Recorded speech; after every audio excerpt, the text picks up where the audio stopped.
Good morning students. आज हम BSc तृतीय वर्ष की न्यूक्लियर फिजिक्स की बुक का टॉपिक पढ़ रहे हैं। टॉपिक का नाम है न्यूक्लियर डिटेक्टर्स यानी कि नाभिकीय संसूचक। इसके बारे में हम जानकारी प्राप्त करेंगे कि नाभिकीय संसूचक किसे कहते हैं, उसके प्रकार। तो सबसे पहले इसमें जो प्रमुख प्रकार है, पहला है वो है आयनन कोष्ठ यानी कि आयनाइजेशन चैम्बर। इसके बारे में हम विस्तार से जानकारी लेंगे। तो देखिएगा, सबसे पहले हम बात करते हैं कि नाभिकीय संसूचक या न्यूक्लियर डिटेक्टर किसे कहते हैं। तो हम जानते हैं कि नाभिकीय क्रियाओं में अनेक प्रकार के नाभिकीय कण अथवा विकिरण उत्सर्जित होते हैं। रेडियो एक्टिव तत्वों से अल्फा, बीटा और गामा कण उत्सर्जित होते हैं। अन्य ज्ञात कणों प्रोटॉन, न्यूट्रॉन भी है। नाभिकीय क्रियाओं के गुणात्मक एवं परिमाणात्मक अध्ययन के लिए किसी क्रिया में उत्सर्जित इन नाभिकीय कणों का संसूचन करना तथा उनकी संख्या ज्ञात करना आवश्यक होता है, जिससे कि उसकी ऊर्जा की माप की जा सके। इसके लिए विभिन्न प्रकार के संसूचक एंड डिटेक्टर्स, फॉर एग्जांपल्स आयनन कोष्ठ, गाइगर मूलर गणक, अब्र कोष्ठ और परस्पूर्णन प्रदा आदि प्रयुक्त किए जाते हैं। ये जो डिटेक्टर्स हैं उनके प्रकार लिखे हैं, इन्होंने बताए हैं। तो ये सभी संसूचन विधियाँ नाभिकीय कणों अथवा विकिरणों के संसूचक के पदार्थ पर अन्योन्य क्रिया पर आधारित है, यानी कि इंटरेक्शन पर डिपेंड है।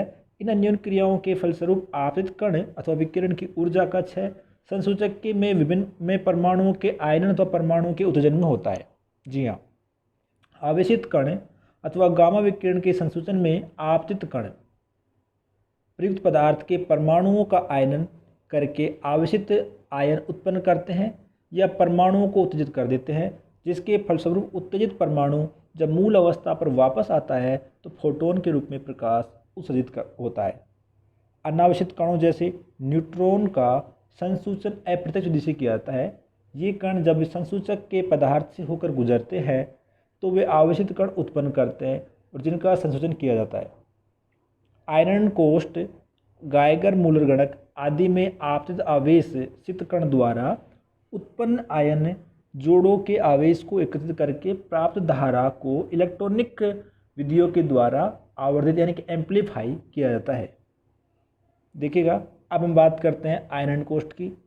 ठीक है, आयनन कोष्ठ का उपयोग आयनन क्षमता वाले आवेशित कणों जैसे अल्फा कण तो गामा कणों के संसूचन के लिए किया जाता है। और आयनन कोष्ठ एक नाभिकीय संसूचक का प्रकार है। इसका काम भी डिटेक्ट करने का ही हो गया। ठीक है, अब इसका सिद्धांत है, किस प्रकार सिद्धांत पर कार्य करता है। तो देखिए, साधारणतः एक बंद नली जिसमें दो समानांतर इलेक्ट्रोड लगे हो में भरी गैस से होकर विद्युत चालन तब तक संभव नहीं होता जब तक कि इलेक्ट्रोडों के बीच इतना उच्च विभवांतर न हो कि इस स्पार्क गुजर सके। ठीक है, देखिएगा, इसके अनुसार अपने पास एक बंद कांच की नली है जिसमें दो इलेक्ट्रोड लगे हुए हैं। ठीक है, देखिएगा, और इसने कहा है कि दो समांतर इलेक्ट्रोड लगे हो में भरी गैस से होकर विद्युत चालन तब तक संभव नहीं होता जब तक कि इलेक्ट्रोडों के बीच इतना उच्च विभवांतर न हो कि स्पार्क गुजर सके। लेकिन यदि गैस के बीच गैस से होकर आवेशित कणों को गुजरा जाता है तो ये आवेशित कण गैस के परमाणुओं से टक्कर करते हैं। तो जब आपतित आवेशित कण गैस के परमाणुओं के समीप आता है तो परमाणु का मुक्त इलेक्ट्रॉन एक बल अनुभव करता है। ठीक है, यह परमाणु से विलग हो जाता है और इस प्रकार परमाणु आयनित हो जाता है। अब यदि इलेक्ट्रोडों के मध्य कोई विभवांतर न लगाया जाए तो गैस से होकर कोई धारा नहीं बहती है। ठीक है, क्योंकि ये विलग हुए इलेक्ट्रॉन्स तथा धन आयन आपस में मिल जाते हैं। लेकिन यदि इलेक्ट्रोडों के मध्य अल्प विभवांतर आरोपित कर देते हैं तो इलेक्ट्रॉन एनोड की ओर, धनायन कैथोड की ओर आकर्षित होते हैं। इसके फलस्वरूप एनोड के पास इलेक्ट्रॉन की सांद्रता अधिक हो जाती है।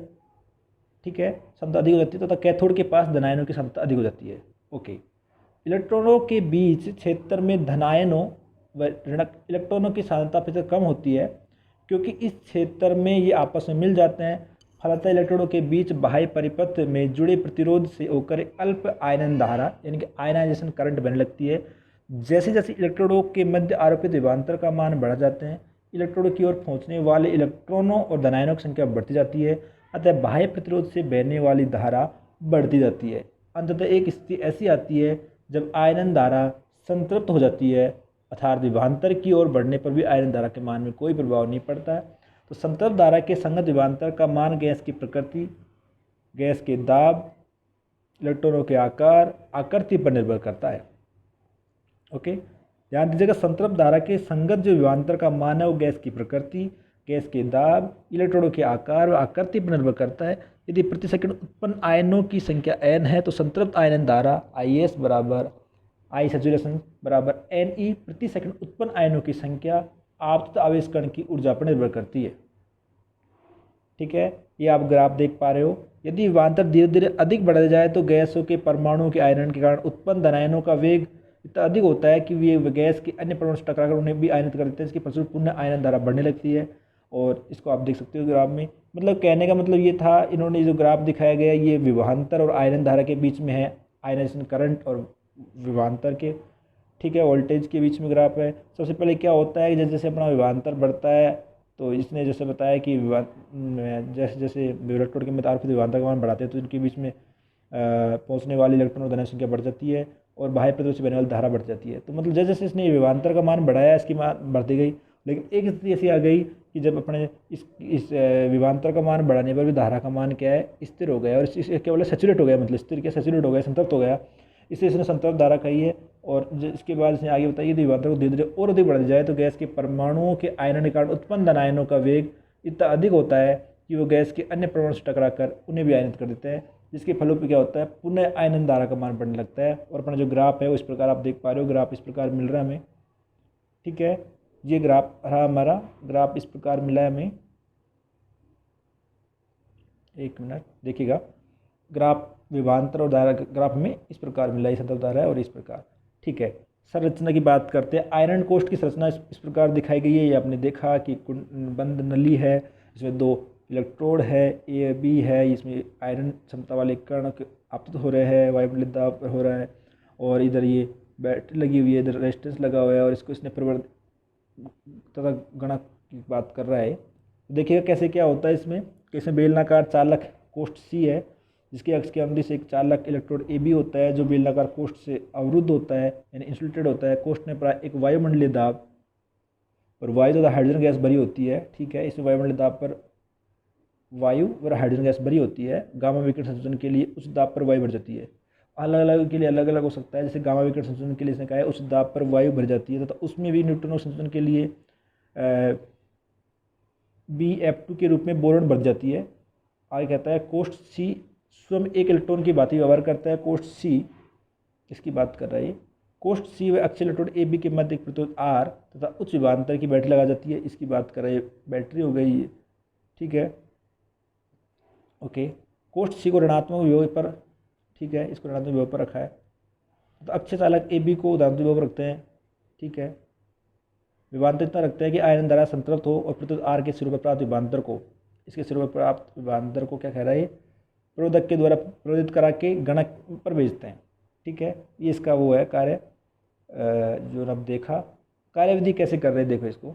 जैसे ही एक अवशिष्ट कण कोष्ठ में प्रवेश करता है, जैसे ही अवशिष्ट कण कोष्ठ में प्रवेश करता है C में, वह कोष्ठ भरी गैस के एक परमाणु से टकरा कर उसे आयनित कर देता है। ठीक है, जिसके फलस्वरूप एक इलेक्ट्रॉन धनायन युग्म उत्पन्न होता है। ठीक है, आरोपित विभवांतर V के कारण धनायन कोष्ठ की दीवारों से आकर्षित होता है तथा इलेक्ट्रॉन अक्षीय इलेक्ट्रॉन की ओर आकर्षित होता है। ठीक है, अतः एक अल्प समय के लिए कोष्ठ तथा अक्षीय इलेक्ट्रॉन के बीच जुड़े प्रतिरोध R में धारा बहती है और इसके बीच के सिरों में अल्प समय के लिए अल्प विभवांतर यानी पल्स उत्पन्न हो जाती है, जिसे प्रवर्धक द्वारा प्रयुक्त करा के गणक में भेजते हैं जहाँ इसे गिन लिया जाता है। इस प्रकार कोष्ठ के अंदर जितने अवशिष्ट कण प्रवेश करते हैं प्रत्येक की संगत एक पल्स प्राप्त होती है तब प्रत्येक पल्स को गणक के द्वारा गिन लिया जाता है। अतः गणक में प्राप्त गिनती से एक निश्चित समय में कोष्ठ में प्रवेश करने वाले अवशिष्ट कणों की संख्या ज्ञात हो जाती है। ठीक है, आपतित अवशिष्ट कण की ऊर्जा ज्ञात करने के लिए प्रवर्धक में प्राप्त पल्स को गणक की बजाय कैथोड किरण कंपनदर्शी से भेजा जाता है, कैथोड रे ऑसिलोस्कोप में भेजा जाता है। प्रवर्धक से प्राप्त प्रतित पल्स की ऊंचाई आपतित अवशिष्ट कण की ऊर्जा की अनुक्रमानुपाती होती है या समानुपाती होती है, क्योंकि यह ऊंचाई आयरन द्वारा कोष्ठ में उत्पन्न आयनों की संख्या पर निर्भर करती है। 1 मेगाटन वोल्ट ऊर्जा को अवशिष्ट कण लगभग 30,000 आयरन जोड़े उत्पन्न करता है। इस प्रकार आयरन कोष्ठ का उपयोग अल्फा कणों की ऊर्जा मापने के लिए किया जाता है, क्योंकि बीटा कणों गामा कणों की आयन क्षमता बहुत कम होती है, अतः आयरन कोष्ठ के द्वारा इनकी ऊर्जा अधिक यथार्थता के साथ नापना संभव नहीं होता है। तो आज के जो वीडियो में हमने सबसे पहले बात की कि नाभिकीय संसूचन न्यूक्लियर डिटेक्टर किसे कहते हैं, डिटेक्ट करता है कैसे। तो इसकी डिटेक्टर क्या है, इसके प्रकार कौन कौन से हो गए जो मुख्य रूप से हैं, उसमें आयनन कोष्ठ हो गया, गाइगर मूलक गणक हो गया, अभ्र कोष्ठ हो गया, प्रस्फुटन पर्दा हो गया। ठीक है, फिर हमने इसमें बात की कि भाई आयरन कोष्ठ और गाइगर मूलक गणक है, इसमें क्या होता है कि आपसित आवेशित कण द्वारा उत्पन्न आयन जोड़ों को आवेशित को एकत्रित करके प्राप्त धारा को इलेक्ट्रॉनिक की विधि के द्वारा एम्पलीफाई किया जाता है और इस प्रकार से गणना की जाती है। तो हमने आयनन कोष्ठ के बारे में देखा, हमने इसका सिद्धांत को देखा, और जो जो डायग्राम दिखाया है विभवांतर और आयनन धारा के बीच में इस प्रकार होता है कि एक समय तक तो विभवांतर बढ़ाने पर आयनन धारा का मान बढ़ जाता है, एक टाइम पर विभवांतर बढ़ाने पर भी आयनन धारा का मान नहीं बढ़ता है, यानी कि संतृप्त हो जाता है, सैचुरेट हो जाती है, और इसका ग्राफ इस प्रकार आता है। लेकिन जैसे जैसे विभवांतर को धीरे धीरे और अधिक बढ़ा जाता है तो गैस के परमाणु आयनन के कारण उत्पन्न धन आयनों का वेग इतना अधिक हो जाता है कि वो गैस के अन्य परमाणु को टकरा कर उन्हें आयनित कर देते हैं और पूर्ण आयनन धारा क्या होती है, बढ़ने लगती है। इस प्रकार में ग्राफ मिलता है।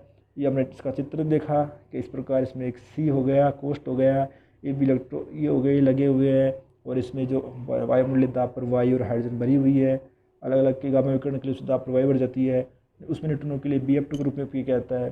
तो यहाँ भी यही देखा कि उसकी कार्यविधि को देखा, इसमें देखा कि एक हमारे पास ये बैटरी लगी हुई है और इसका ऋण सिरा C से लगा हुआ है और धन सिरा AB से लगा हुआ है, और इसको R इसके बीच में रेजिस्टेंस लगाया हुआ है, और इसके सिरों के प्राप्त विभवांतर को अपने प्रोडक्ट के साथ प्रोदित करा के गणक में भेज देते हैं।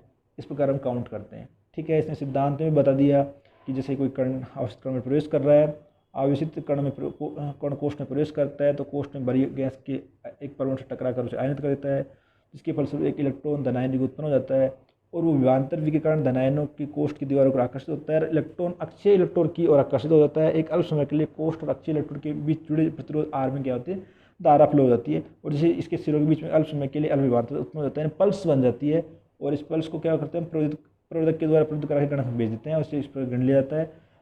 कोष्ठ जितने आवश्यक कण प्रवेश करते हैं उतने ही पल्स प्राप्त हो जाते हैं। तो अतः प्रत्येक पल्स को गणक के द्वारा गण लिया जाता है। अतः गणक में प्राप्त गिनती से निश्चित समय में कोष्ठ में प्रवेश करने वाले आवश्यक कणों की संख्या ज्ञात कर ली जाती है। और सबसे जो इम्पोर्टेंट बात है वो यही है कि आयनन कोष्ठ का जो उपयोग है वो अपन अल्फा कणों की ऊर्जा नापने के लिए करते हैं।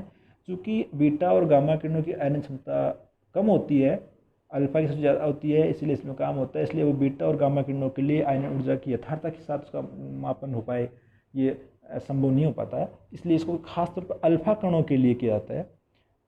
तो आगे अगले वीडियो में हम इसके आगे बात करने की कोशिश करेंगे, हम GM काउंटर के बारे में पढ़ेंगे, गाइगर के बारे में पढ़ेंगे। धन्यवाद।